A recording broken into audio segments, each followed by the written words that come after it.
Avant de pratiquer le Ho'oponopono, nous devons examiner notre espace intérieur et la façon dont nous réagissons aux expériences que nous vivons. Est-ce que je suis dans la victime? Est-ce que je suis dans la culpabilité? Est-ce que je suis dans la doute? Est-ce que je suis dans la peur? Tout ça, quelles sont vos intentions réelles? La peur ou la compréhension? Le désespoir ou l'aspiration? La prise de conscience ou la fuite?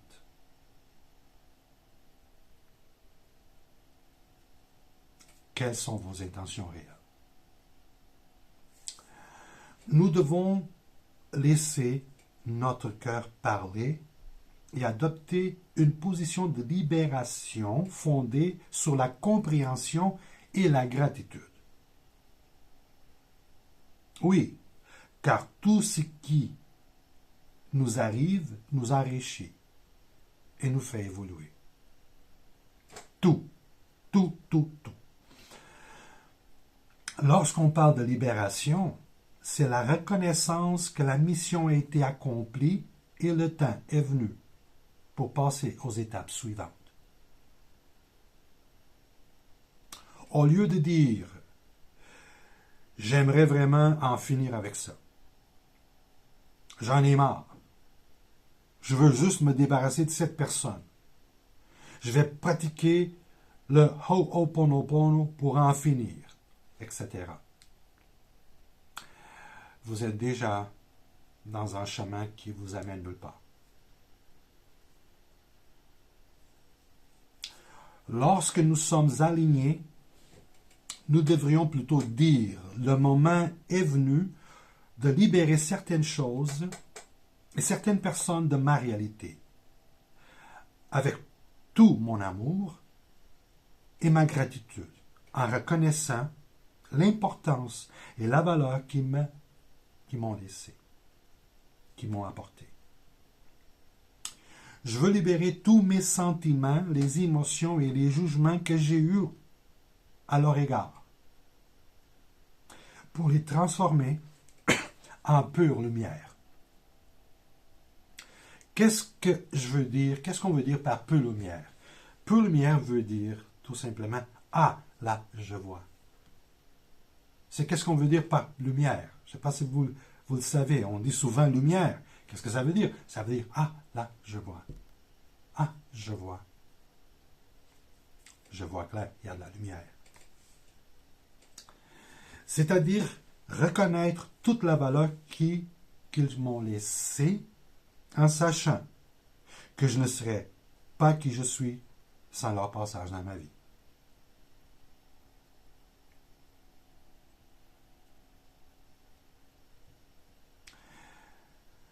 Maintenant que je me trouve dans cet état de pleine conscience, où règne l'acceptation et la certitude que la vie est une expérience très enrichissante, je m'assieds, je respire et, avec le sourire dans mes lèvres, en haute voix, je dis. Tout d'abord, je veux que tu saches la chose. Ça peut être une personne, ça peut être quelque chose. Ça peut être quelque chose dans mon corps. Tout d'abord, je veux que tu saches que je t'aime. J'ai toutes les raisons de t'aimer, car ta présence a enrichi mon âme, mon esprit et mon être. En effet, quand je pense à toi, je réalise à quel point tu as changé ma vie. Je t'aime. Et c'est ce que je veux te laisser. C'est un amour vrai, pur et sincère. Je t'aime. Que ce soit un kyste, que ce soit une coupure, que ce soit quelqu'un qui a dit quelque chose, qui a brassé mon être.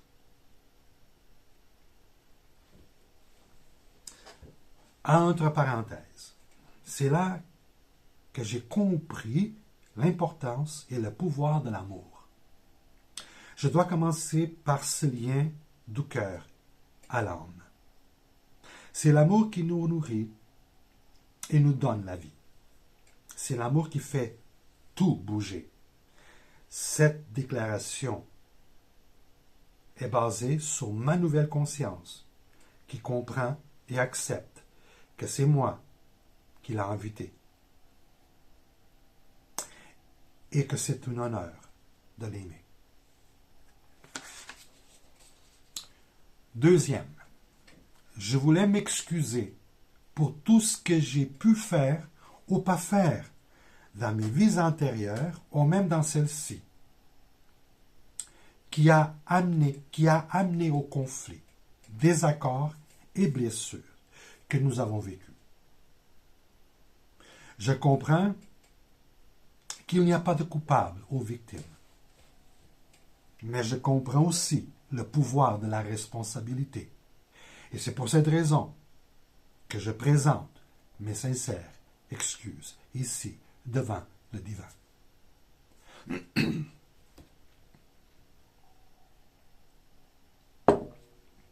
Entre parenthèses, je reconnais ici mon implication et ma participation à la création de cet état, à travers des actions dans cette vie, mais aussi dans d'autres, donc je n'ai pas de mémoire.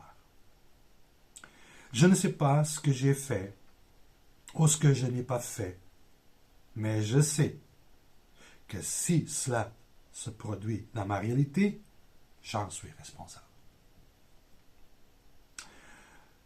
Vous êtes là pour m'aider à transcender tout cela et à avancer de façon beaucoup plus légère dans la joie, dans le bonheur, la prospérité et la santé.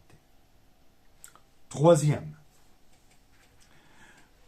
je demande pardon.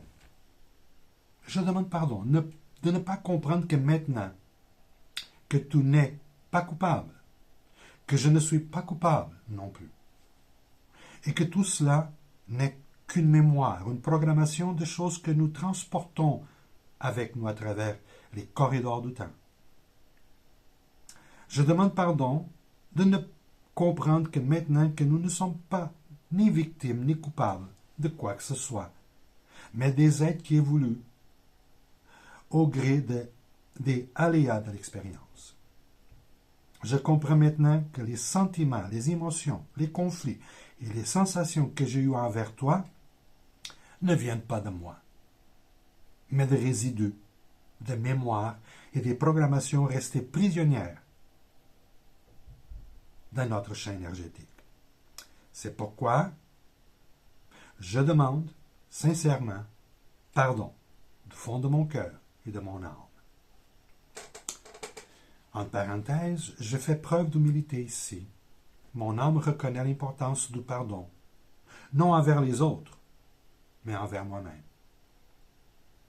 Je me pardonne de ne pas avoir compris que tout est une opportunité et non un problème. Je me pardonne pour toute la résistance et l'ignorance que j'ai manifestée et que j'ai portée en moi.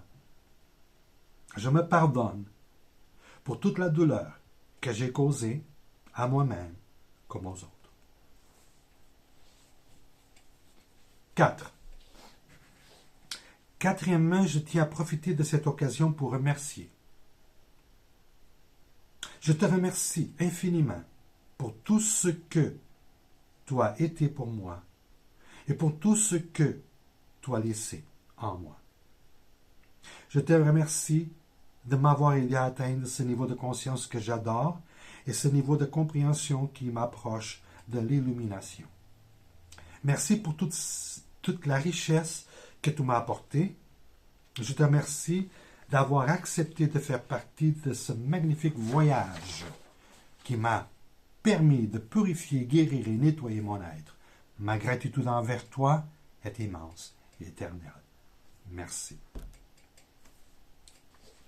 Entre parenthèses, je reconnais ici le privilège qui m'a été accordé.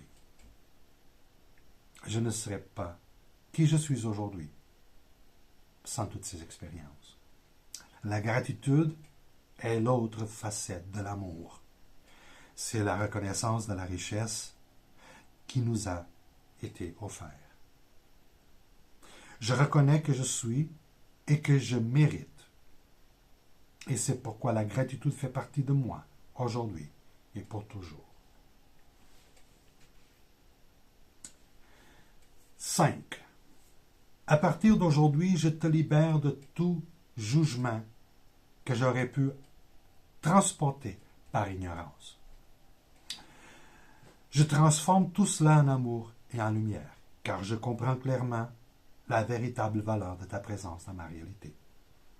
Je profite également de cette occasion pour me libérer de toutes ces programmations et de tous ces souvenirs qui m'ont accompagné tout ce temps. Je me libère car j'ai compris que j'étais responsable de tout cela en raison de mon attachement à l'illusion des choses. Je me libère et je laisse la vie s'exprimer. Oui, je laisse la vie couler à travers mon être. Entre parenthèses, ici, je libère tous les mémoires, les programmations et les confusions acquises au fil de l'expérience. Je libère l'idée que nous sommes cela, alors que nous utilisions en réalité tout cela. Cette libération a seulement enrichi mon être, mais aussi ceux avec qui j'ai vécu et expérimenté. Et ce n'est pas tout. Cette libération marque la conclusion de ce chapitre karmique. Et c'est pour cette raison qu'il n'y aura pas de suite. Oui, la libération marque la fin et l'acquisition d'une expérience enrichissante.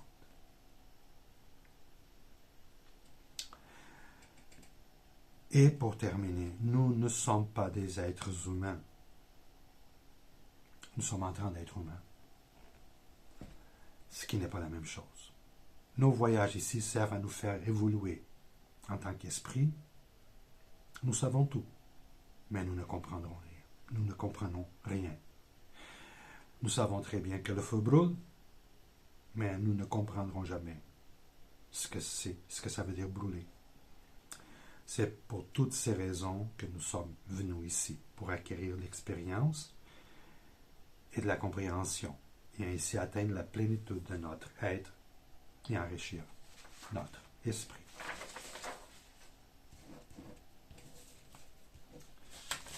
Est-ce que ça vous dit quelque chose? Est-ce que ça vous parle?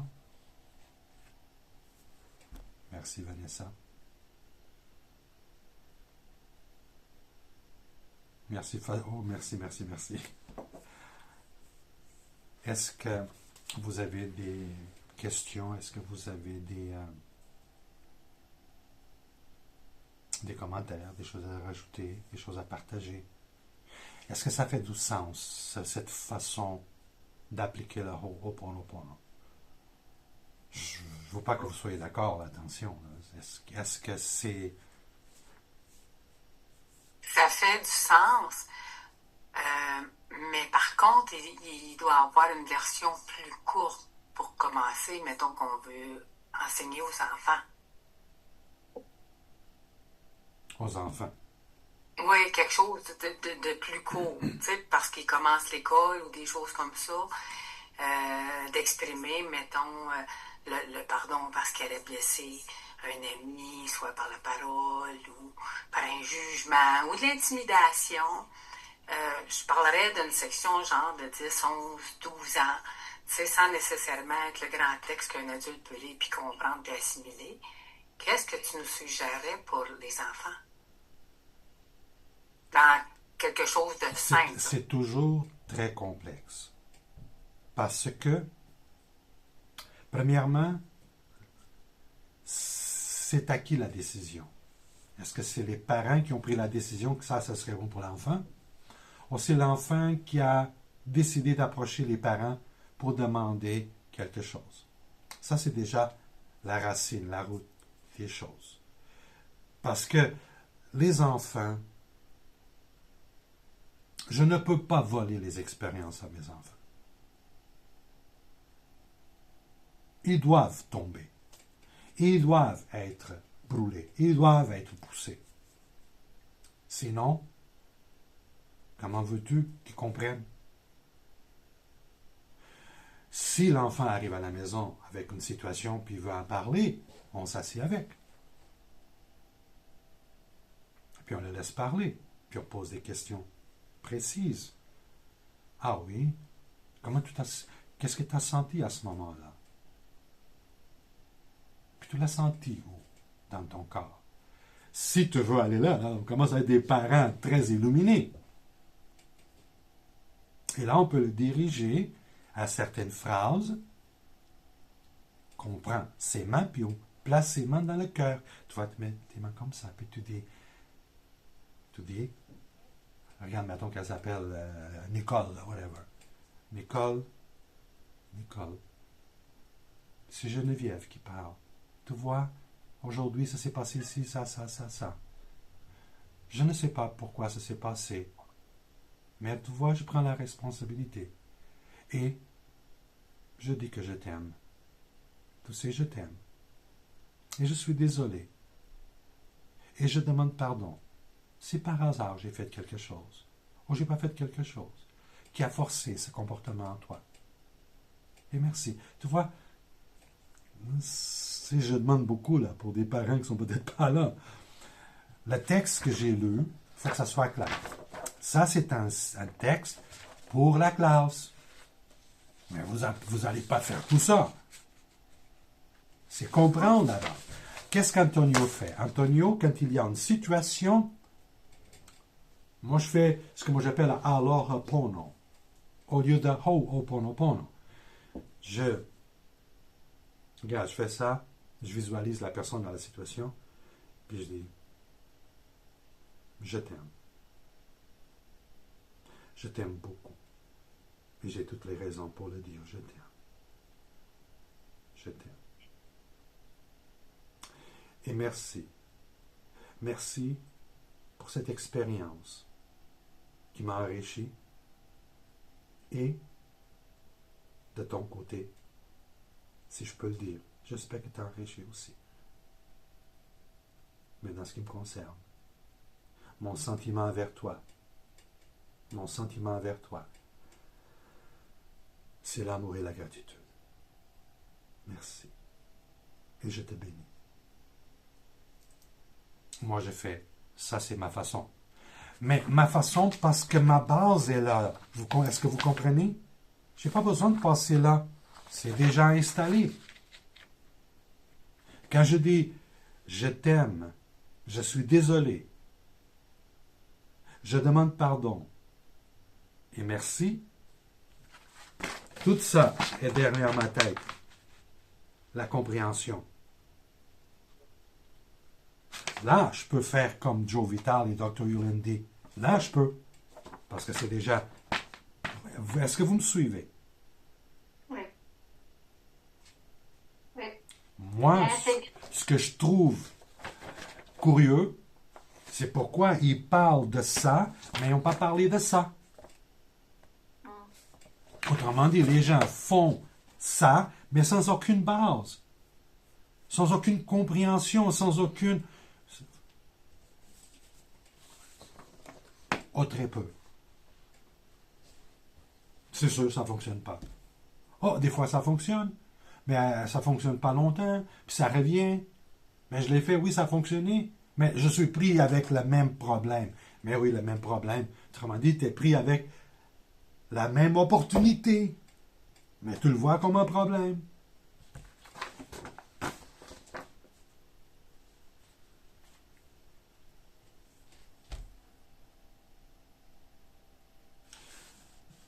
Mais qu'est-ce que tu demandes, Linda, aujourd'hui? C'est pas quelque chose courant, hein? Parce que les enfants doivent faire leurs expériences, et normalement, ils vont être comme ça jusqu'à l'âge de 28 ans. Pourquoi? Parce qu'ils n'ont pas assez eu de dans la vie. Ben moi, j'en ai un qui a eu bien des choses dans sa vie. Je te donne un exemple. Brian, qui est né un 21 septembre en 2013. Puis à l'école, maintenant il a 12 ans, Ils ont mis des professeurs spécialisés dans tout, et là, ils leur expliquent la relation sexuelle. On sait que le neuf n'a déjà pas une vie facile à la naissance. Et là, la maîtresse parle de la protection pour ne pas devenir enceinte, que c'est la responsabilité du garçon. Lui, il n'est pas là-dedans, là, il a 12 ans. Il ne comprend pas la conception de, bon, ben, faut, les condoms, la pelule, la responsabilité. Puis, ça finit que le professeur, il dit, ben, c'est comme toi, tu es peut-être né avec un accident.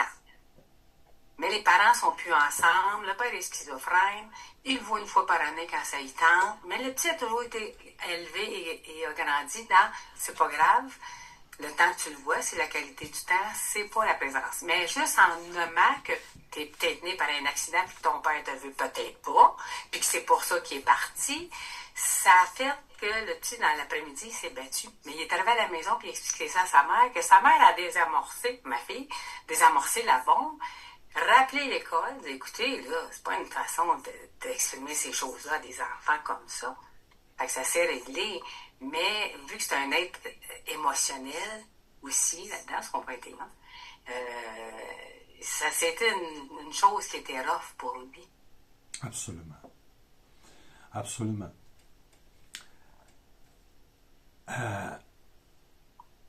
On parle ici, on ne parle pas à l'enfant.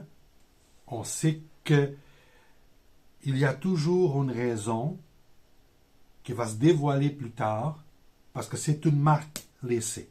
On sait. Mais comme on est exposé à tellement de cours en même temps, on voit à quel point certaines personnes, dans le système scolaire, sont dans l'ignorance de l'être. Et en plus, on dit que c'est des professeurs spécialisés pour ces cas-là. Quelqu'un qui parle de condom et de pilules, il te dit que tu es peut-être un accident. C'est une personne qui est vraiment hors de la lumière. Parce que personne ne rentre ici par erreur. Ou par accident. Mais tu ne peux pas parler comme ça dans l'école parce qu'ils vont dire que tu es folle. Et ce qui avait plus blessé Brian, c'est qu'il avait dit à son ami, écoute, je me sens pas bien depuis qu'elle a dit ça.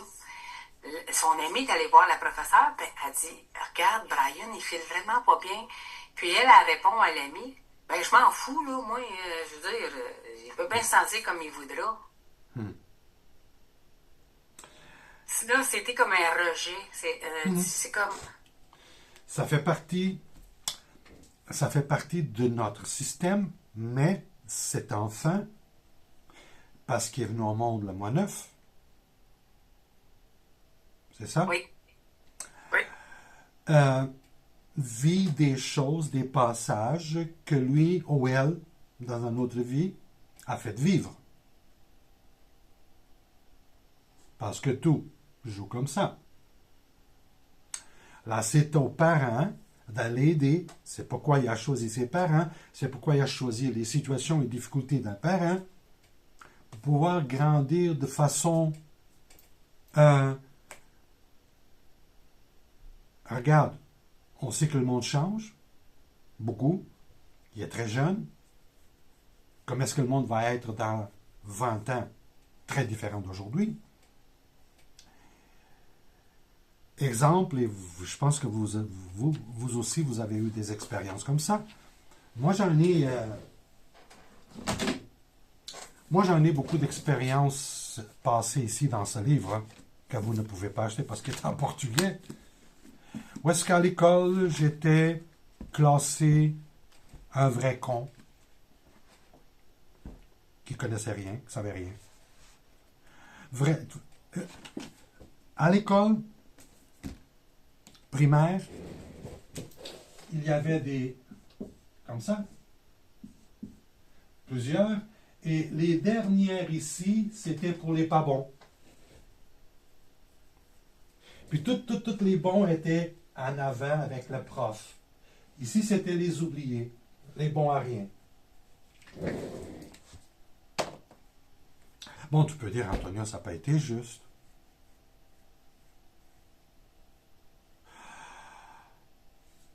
Et tout ce qui s'est passé. À l'âge de 7 ans, on fait un voyage folle pour aller en France. On traverse le Portugal, l'Espagne, qui a pris une éternité, deux pays fascistes, où est-ce qu'on pourrait se faire tirer n'importe quand, la faim, se cacher, marcher la nuit, se cacher le jour. Longue histoire. J'arrive en France pour trouver un père qui était plus mec qu'un bâton de balai.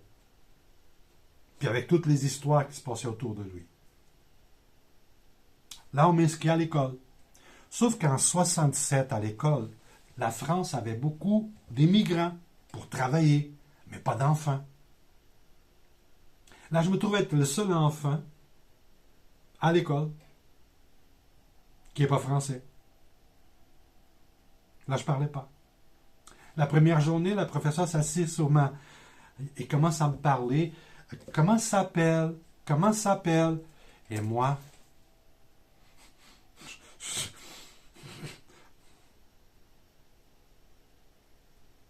puis là, quand on sortait, les enfants me poussaient puis me battaient.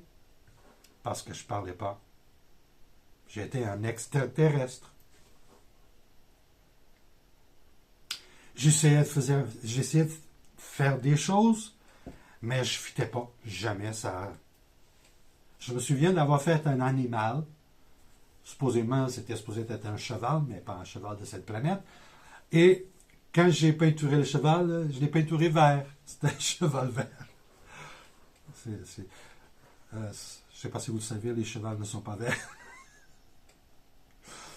Qu'est-ce que vous pensez que c'est arrivé? Ben, tout le monde m'a pointé le doigt, tout le monde riait de moi. Puis là, à un moment donné, ils m'ont encerclé dans un... Parce que c'était comme comment est-ce qu'on appelle ça, là? Une clôture, comme on appelle ça, une clôture de poule à poule avec... Bon, j'étais puis là, tout le monde me garochait des choses. Et ma mère, on vivait dans le dernier étage, puis il y avait des fenêtres qui ouvraient comme ça.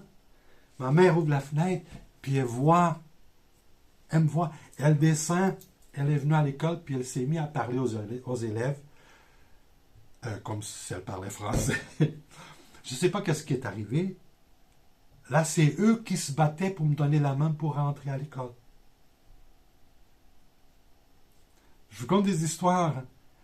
Là, parce qu'en France, je ne sais pas si c'est encore comme ça, mais dans ce temps-là, pour rentrer les classes, on était 2 à 2, puis on se donnait la main, puis on rentrait comme ça. Puis là, tout le monde voulait me donner la main. À cause de ce que ma mère a dit. Je ne sais pas ce qu'elle a dit.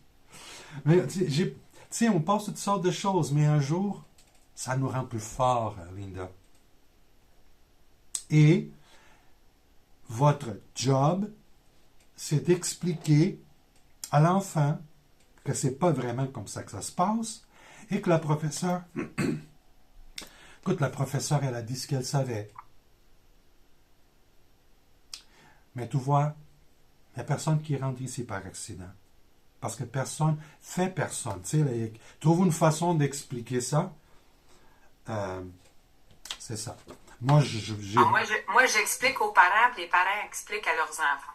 Voilà. Parce que sa mère, à lui, c'est une 22 du 11, 90.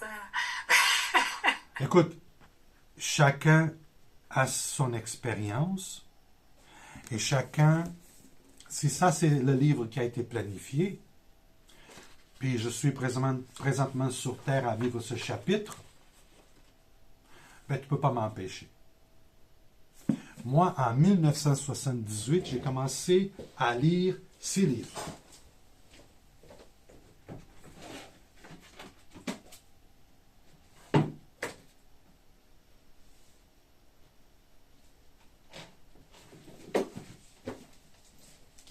Juste quelques-uns, parce qu'ils sont un peu partout. Le premier, c'était celui-ci, en 78. Après, Ma vie avec le lama. Après, en français, ça serait la sagesse des lamas.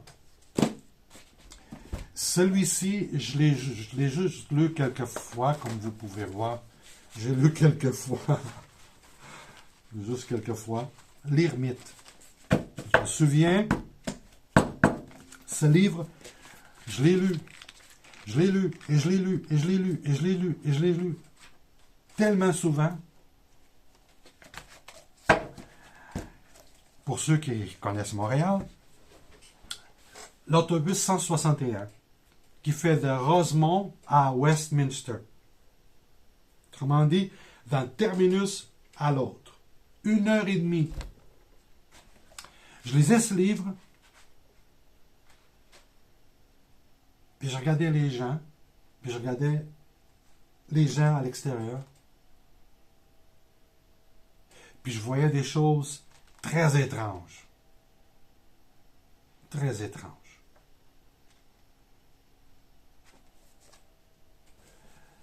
Ces livres parlent beaucoup de la réincarnation et Antonio n'a jamais vu le mot réincarnation. Pourquoi? Parce qu'il fallait vivre ce que j'ai vécu jusqu'à 1990, où est-ce que l'illumination est arrivée. Et là, je regarde, mais voyons, non. Je l'ai lu, puis je l'ai lu. Comment ça se fait que j'ai pas... Parce que j'étais pas supposé. J'avais ça à vivre avant. Sinon, j'aurais pas laissé mes 2 enfants rentrer. J'aurais bloqué. Exemple, aujourd'hui, jamais j'aurai d'enfants. Mais ça, c'est moi. Ça, c'est moi. Celui-ci, si vous avez la chance de lire ce livre,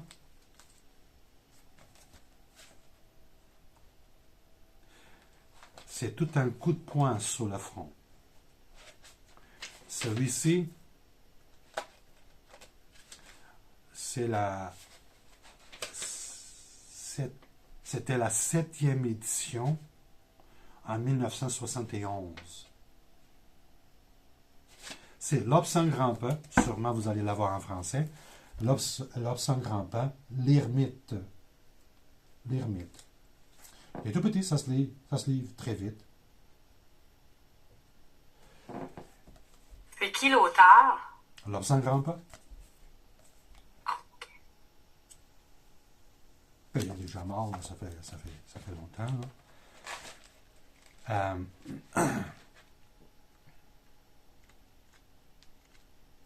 Avoir écrit un livre comme ça, à l'époque, wow! Avec tous les détails des navettes spatiales et tout ce qui se passait à l'intérieur et tous les mondes qui ont été montrés. Wow! Et là, aujourd'hui, en 2025, tout commence à faire face. En tout cas, c'est tout un livre. L'Ermite. Tout ça pour dire quoi? Pour dire que, Linda,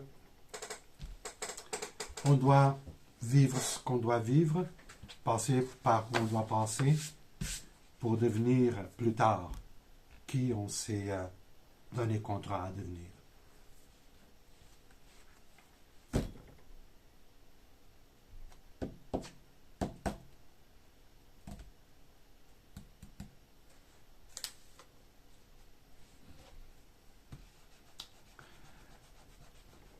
OK.